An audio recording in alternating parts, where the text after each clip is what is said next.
Tout d'abord, écoutez, bonjour mesdames, bonjour messieurs. Nous sommes ravis de vous accueillir à cette nouvelle webconférence. Soyez les bienvenus.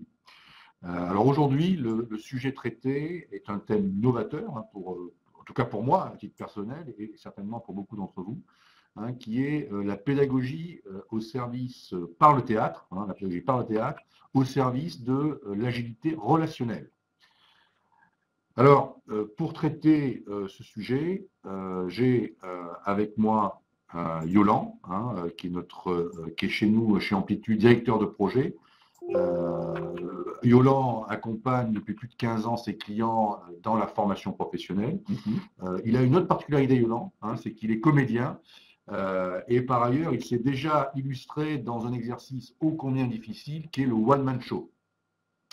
Alors évidemment, on va éviter de faire un one-man show aujourd'hui dans cette webconférence, mais c'est un exercice qu'il maîtrise bien. Donc il a, on va dire, une approche très concrète, hein, et opérationnelle du sujet qu'on va aborder aujourd'hui, hein, très concrètement. Alors, une fois maintenant posé le débat et le démarrage de cette webconférence, moi j'ai une première question te concernant, Yolan, hein, parce que pour moi, on va dire novice dans le théâtre, pour moi, le théâtre, c'est le vendredi ou le samedi soir avec mon épouse, des amis, voire mes enfants. Hein. Mais dans le domaine de la pédagogie, de quoi vas-tu nous parler, Yolande? Eh bien, d'abord, bonjour à tous, bonjour à toutes. On va traiter 4 questions. On va aborder 4 questions aujourd'hui, si vous le voulez bien. Qu'est-ce que la pédagogie par le théâtre, dans un premier temps? Ensuite, on verra les apports de la pédagogie par le théâtre.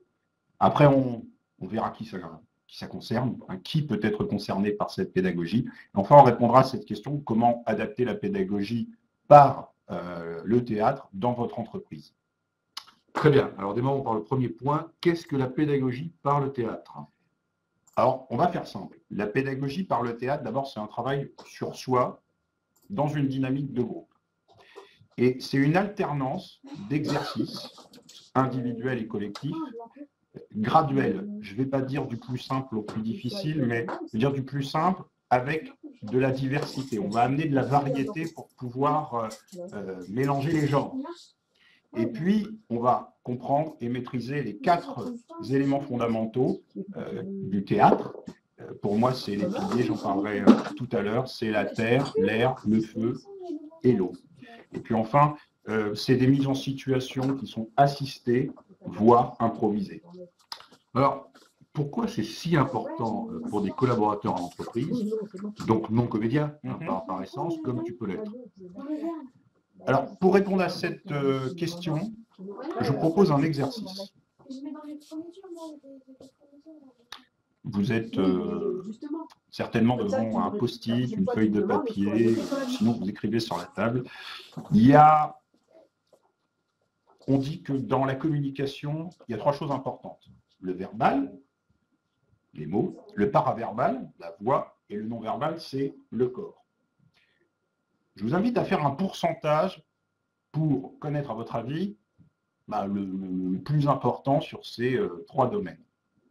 Alors, vous réfléchissez. Si vous pensez que le verbal, c'est 30%, vous mettez 30%. Si vous pensez que le paraverbal, la voix, c'est un peu moins, vous mettez ce que vous voulez. Sur un total de 100%. Donc, oui. D'accord. Tu dirais quoi, toi, Luc? Écoutez, moi, j'ai plus tout à fait les chiffres en tête. Je sais, en effet, que ce qui est hors des mots est très important. Oui, voilà. Oui, je te confirme, Luc, effectivement, on va voir le résultat, c'est assez éloquent. 7% les mots, 38% la voix et 55% le non-verbal. Moralité, notre non-verbal en dit beaucoup plus que nos mots. Il y en a qui l'ont bien compris, c'est nos politiques qui, en règle générale, travaillent beaucoup cet aspect-là. C'est exact. Alors, si je comprends bien, plus de 90%, c'est énorme, hein, de mon message, votre message d'ailleurs, passe hors contenu des mots. Tout à fait. Tout à fait. Donc, je comprends mieux maintenant l'importance, effectivement, du paraverbal et du non-verbal, hein, donc de la voix et du corps. Qu'est-ce qu'on peut alors travailler pour les améliorer? Alors, on va travailler justement sur les 4 éléments, les 4 fondamentaux qui sont les 4 fondamentaux de la communication. La terre, l'air, le feu et l'eau. Pourquoi je prends ces analogies? Tout simplement parce que c'est un bon moyen mémotechnique de se souvenir de ce qu'on doit faire dans notre communication. La première des choses, c'est la terre, donc l'air, le feu et l'eau. On va rentrer davantage en détail, hein, si tu le veux bien. Oui, alors bon, c'est curieux. Pour moi, terre, air, feu, eau, même si je ne suis pas un expert du sujet d'ailleurs, ça me rappelle les signes astrologiques. Hein, mais j'imagine que par rapport au sujet d'aujourd'hui, il y a certainement autre chose derrière ça. Alors en théâtre, il y a effectivement un peu autre chose, on va creuser. D'abord la terre, c'est relever la robustesse dans l'ancrage. Contrairement à ce que l'on pourrait croire, l'ancrage en théâtre est très important.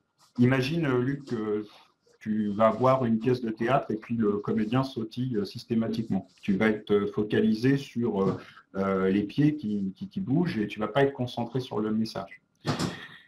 L'ancrage pour mieux utiliser son corps, hein, et puis utiliser son corps pour avoir une bonne occupation de l'espace.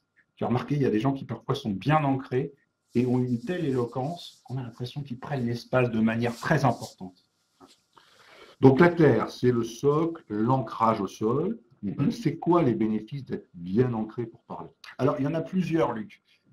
D'abord, le premier bénéfice que je vois, c'est de pouvoir bien respirer. Si je suis bien ancré, je peux me concentrer sur ma respiration. Et puis ensuite, je peux aussi me concentrer sur ma voix. Si je suis bien ancré, je vais poser ma voix de manière beaucoup plus facile. Et puis, il y a un autre point qui n'est peut-être pas forcément aussi évident, mais c'est pour le spectateur, à partir du moment où celui qui est sur les planches est bien ancré, je vais être focalisé sur le corps et pas sur des travers de gestuels ou des pieds qui bougent. Très bien. Alors après la terre, qu'est-ce que nous avons? Eh bien, après la terre, nous avons l'air, la respiration. Alors, la respiration, on en parle beaucoup. Et qu'est-ce qu'on y met derrière? Déjà, la première chose, Luc, c'est la respiration à horreur des tensions. Je vais te donner un exemple. Tu aimes bien le tennis, j'imagine? J'adore. Ouais, ça t'est arrivé de regarder Roland Garros, Voire même d'en jouer. Et quand vous avez un joueur qui fait un service, en règle générale, celui qui est à la réception va justement faire des gestes pour libérer ses tensions, pour être moins tendu. Eh bien, c'est un peu pareil avec le théâtre. On va vraiment libérer les tensions parce que si je suis tendu, ma respiration ne me sert à rien finalement. La deuxième chose, c'est maîtriser sa respiration et faire circuler l'air. On va voir que l'inspiration doit être plus courte que l'expiration. On fait l'exercice, hein? Alors, je vous propose, on inspire sur 4 temps, vous bloquez 2 temps et vous soufflez sur 6 temps. Vous vous mettez à l'aise sur votre chaise, vous pouvez avoir les mains sur vos cuisses si vous le souhaitez. Je dis, Luc, tu peux mettre tes mains sur les cuisses. Allons-y. On inspire sur 4 temps, bloqué sur 2 temps et souffler sur 6 temps. Comment tu te sens? En effet, on va dire délassé. Délassé. Délassé. Alors, si on fait cet exercice 5 à 6 fois, on commence à être vraiment dans un état de détente qui commence à être très agréable. Respirez, vous serez inspiré. Ça, c'est le principe des trous de mémoire.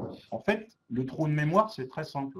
C'est l'oxygène qui n'arrive plus au cerveau. Donc, j'ai plus d'idées. C'est le trou noir, le blackout, plus de son, plus d'images. Donc, la respiration va permettre justement de pouvoir irriguer le cerveau et de retrouver ses idées. Et puis, une petite astuce. Si un jour ça vous arrive, si vous avez un trou de mémoire dans une prise de parole, dans un échange, amusez-vous avec. Faites une pirouette. Vous avez remarqué, tu me disais, Luc, que tu avais déjà été au théâtre. Qu'est-ce qui se passe quand il y a un trou de mémoire en règle générale en théâtre?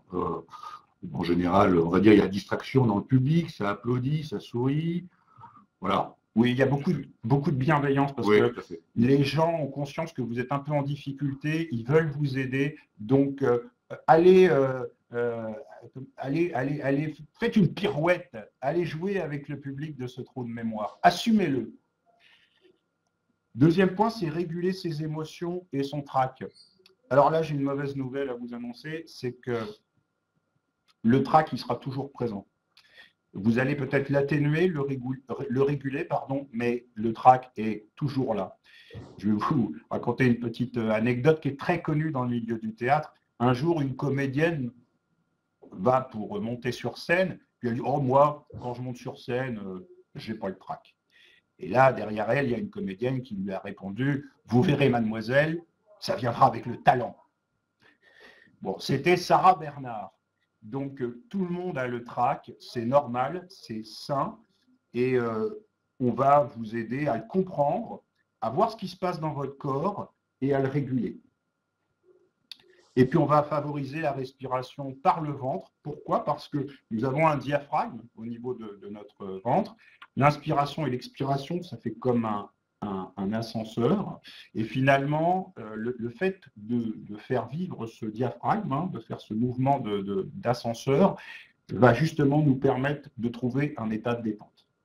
Très bien. Alors, on voit bien l'importance de la respiration dans le message qu'on veut adresser. Oui. Hein.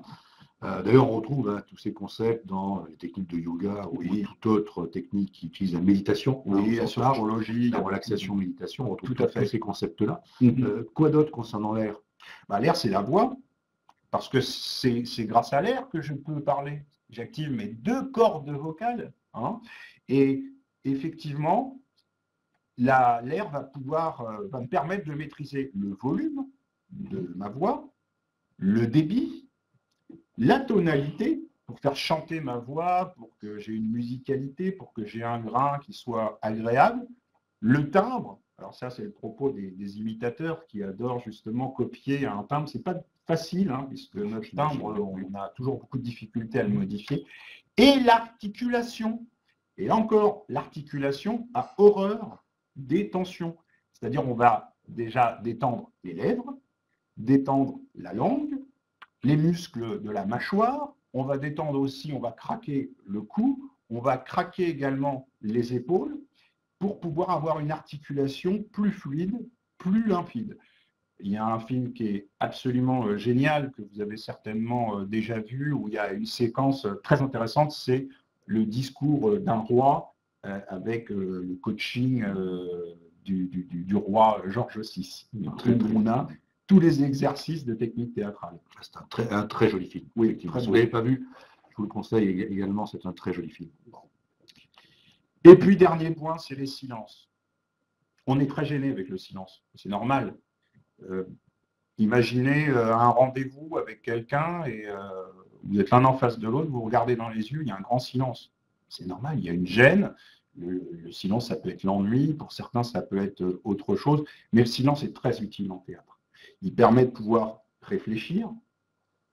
Par exemple, si je veux faire un effet, le public, il ne va pas monter tout de suite au cerveau l'effet. Donc le silence va permettre de comprendre la chute ou le propos. C'est de souligner une idée ou un propos, c'est d'assurer des transitions, et puis c'est de faciliter les ruptures. Ça, les ruptures, c'est quelque chose de...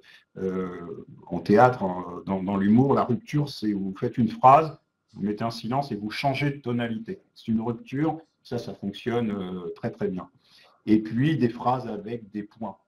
Pourquoi? Parce que dans notre communication, on se rend compte qu'on fait des phrases avec des virgules. Donc on ne sait pas vraiment qui doit prendre la parole. Donc parfois on a des gens, ils se marchent dessus. Ils parlent et ils se marchent dessus. Le fait de faire des points permet d'inviter l'interlocuteur à dire « c'est à toi, j'ai terminé ».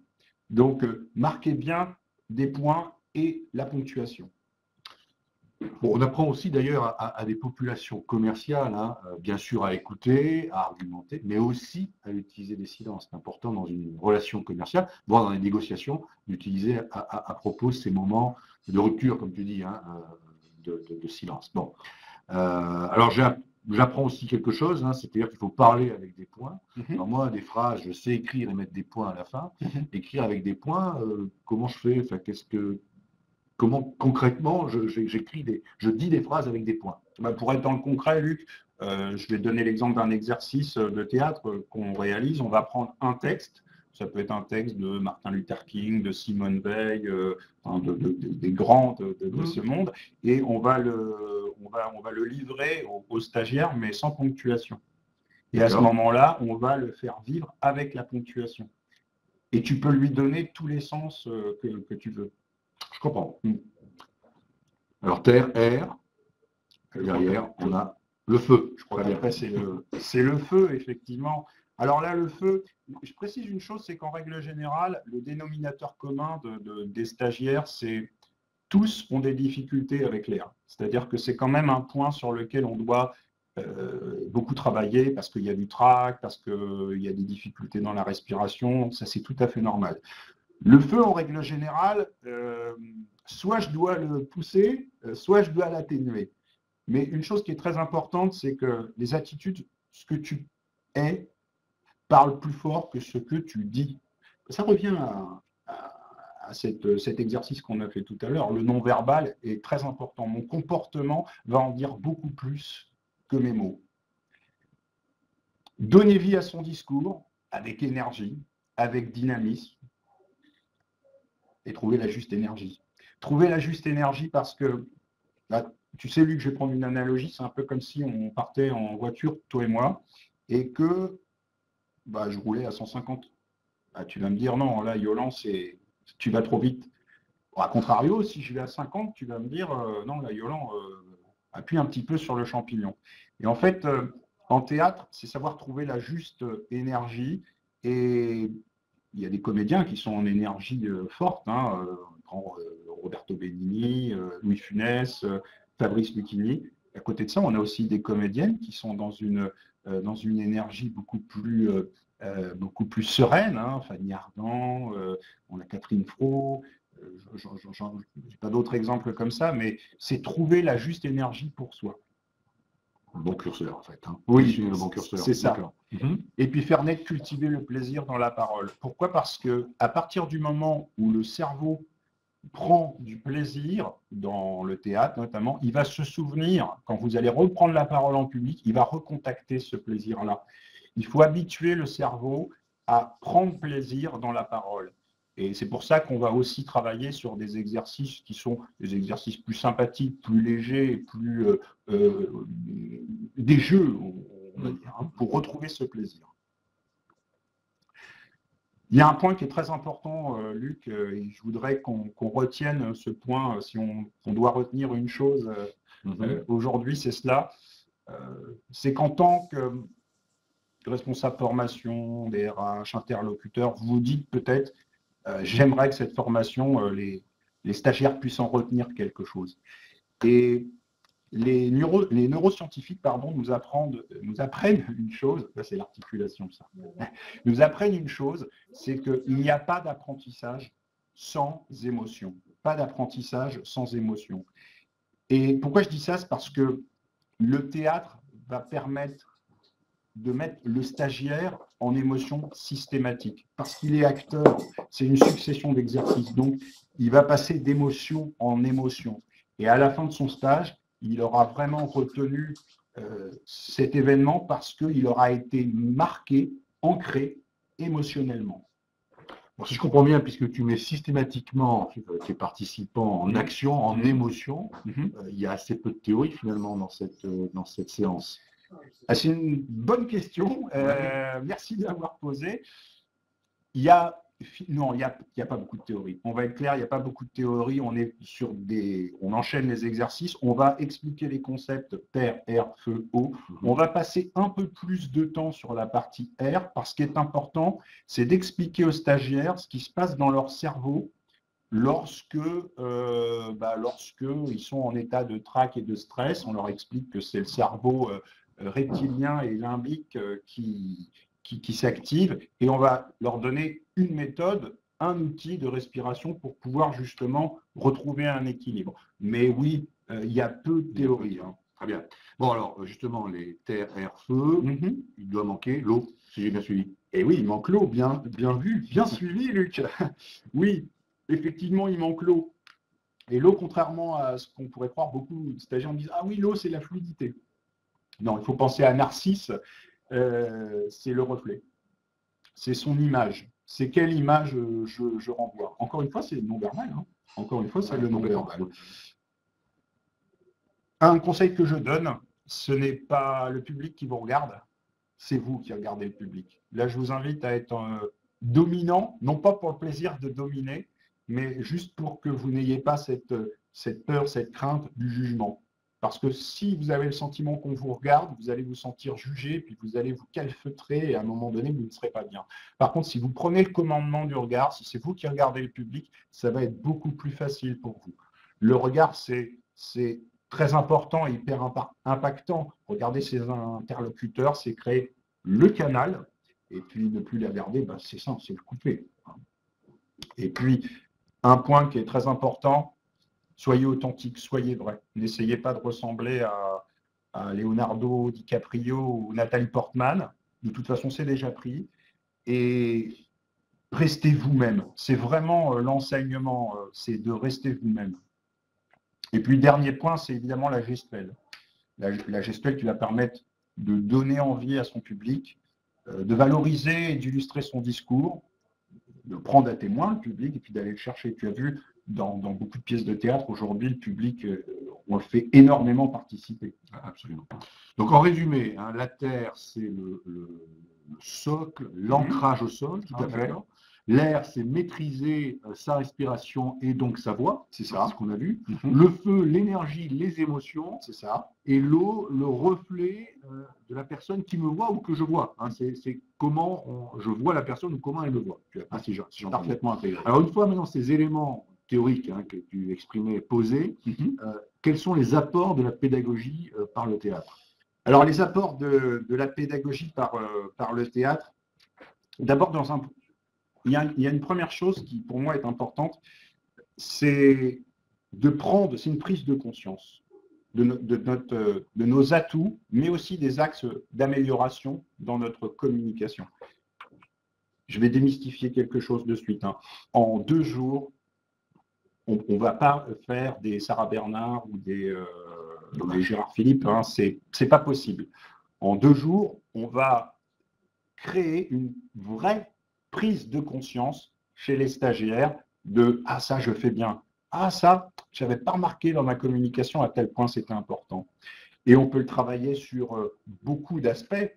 La prise de parole en public, développer sa voix et son charisme, la gestion du stress des émotions, on a vu pourquoi, l'intelligence relationnelle et émotionnelle, mieux convaincre et persuader, parce qu'on a vu que le non-verbal était très important, donc dans mieux convaincre et persuader, c'est aussi quelle posture je vais avoir.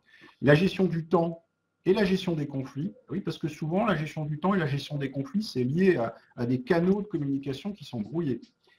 Et puis aussi libérer sa créativité, on en entend beaucoup parler dans les entreprises aujourd'hui. Oui, c'est vrai.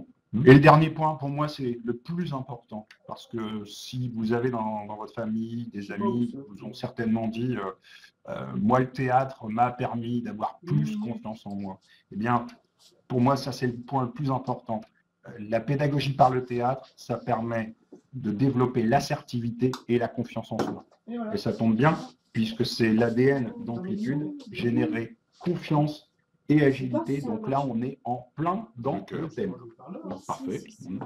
Dernier point, je vais prendre une analogie. Alors, vous avez remarqué que j'aime bien le sport, parce que j'ai parlé de tennis, je vais parler de natation. C'est vrai, quand vous allez voir votre médecin, vous lui dites, tiens, là, on est au mois d'avril, je voudrais reprendre le sport. Si vous avez un bon médecin, il va vous dire, on fait de la natation, c'est l'un des sports les plus complets. Eh bien, cette analogie, pour moi, c'est la natation est au sport, ce que les techniques théâtrales sont au développement personnel. C'est très complet, vous voyez, tout ce qu'on peut évoquer. Sport complet, très bien. Alors, est-ce que tout un chacun peut être concerné par la pédagogie par le théâtre?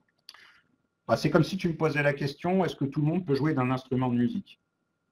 J'ai envie de te répondre oui, à partir du moment où on a de la curiosité, de la motivation. Nécessaire, oui. Exactement. Par contre, il y a un point qui est important, et j'insiste sur ce point-là, c'est la capacité à lâcher prise.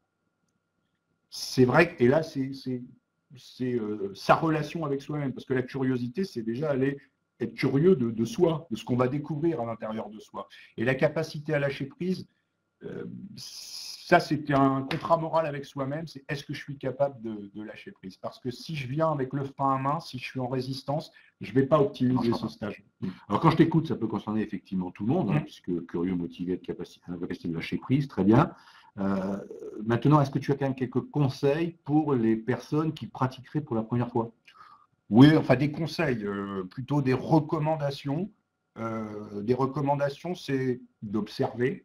Observer parce que quand on est en communication, quand on fait un dialogue avec quelqu'un, c'est important de voir son non-verbal pour savoir quand je prends la parole.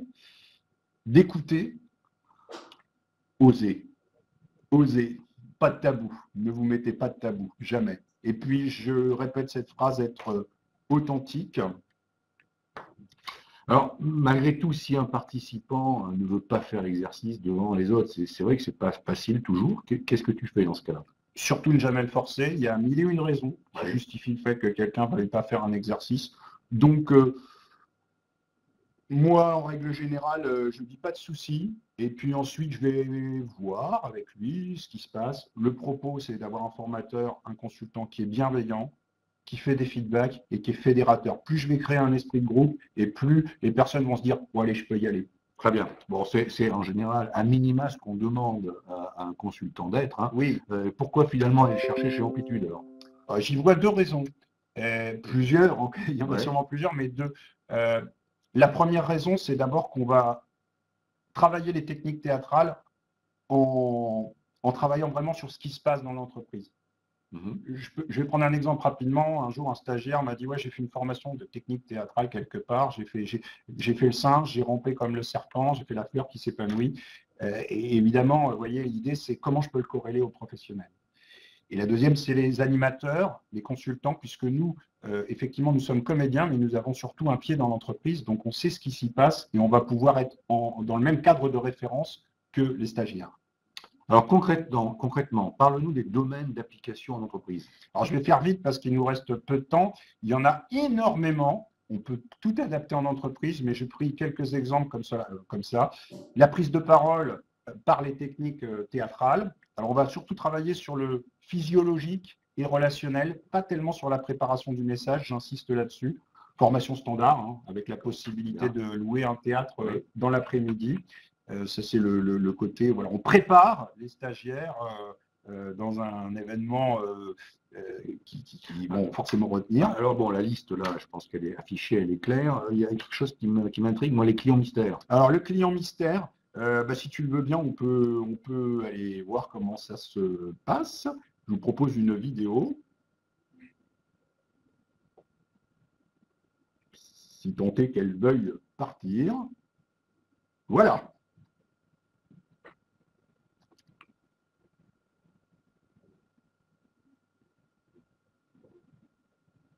Ah, attends le son. Pas sûr. C'est les joies du direct, nous n'avons pas le son. Bon. Bon, dommage qu'on n'ait pas le son. À moins que nos auditeurs. Juste pour revenir brièvement, ça nous donne une idée. Oui. Le client mystère, hein, c'était l'idée de cette vidéo, c'est deux comédiens. C'était l'idée de cette vidéo, c'est deux comédiens. Et donc, il y a un comédien qui va jouer l'acheteur et l'autre le vendeur. On peut soit travailler avec deux comédiens sur le sujet, des comédiens professionnels, ou adapter en situation d'entreprise. Et en général, c'est très parlant, ça permet derrière d'échanger énormément sur qu'est-ce qu'il ne faut pas faire et donc justement qu'est-ce qu'il faut faire, etc. Notamment dans le cas qui était présenté, qui était un cas de relation client. Tout à fait. Est-ce que tu as une conclusion, Yolande? Oui, rapidement. Pas d'apprentissage sans émotion. Donc ça, pour moi, j'aimerais que vous reteniez cette phrase et puis celle de notre regretté Steve Jobs. Soyez fous, soyez vrais. Parfait. Ben, écoute, il nous reste là, puisqu'on a bien compris, je pense, en quelques minutes, hein, l'idée était vraiment d'éclairer le sujet en quelques minutes, ce que le théâtre peut apporter à la pédagogie et quels sont les domaines surtout d'application qu'on peut avoir en entreprise. Nous sommes bien entendu disposés à prolonger cet échange avec vous. On s'attachera aussi dans notre communication à y mettre de la terre, de l'air, du feu, de l'eau dans l'échange qu'on aura.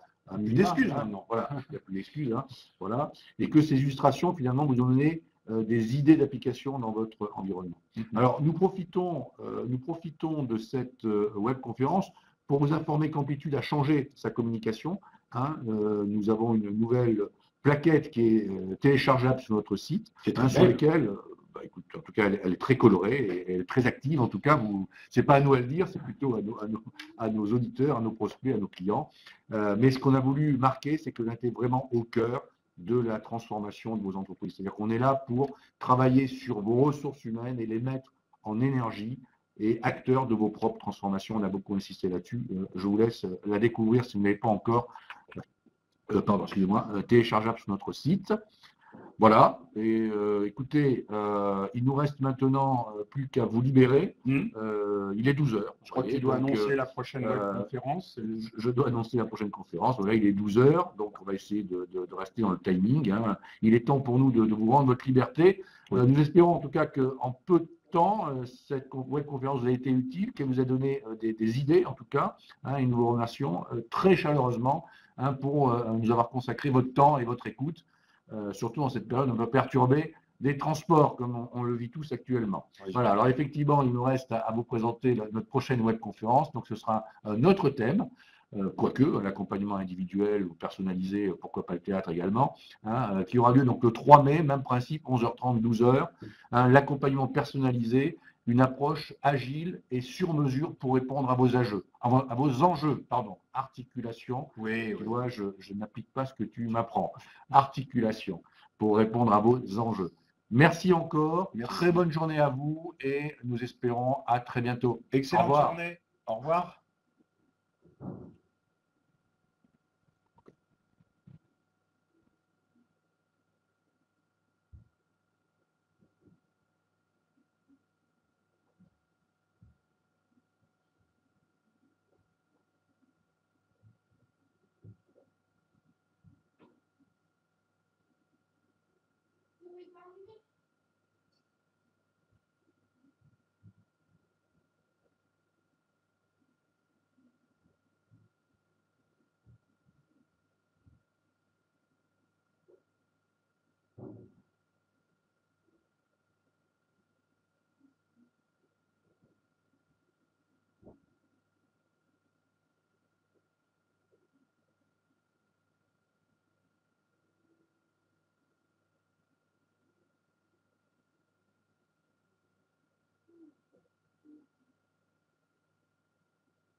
Allô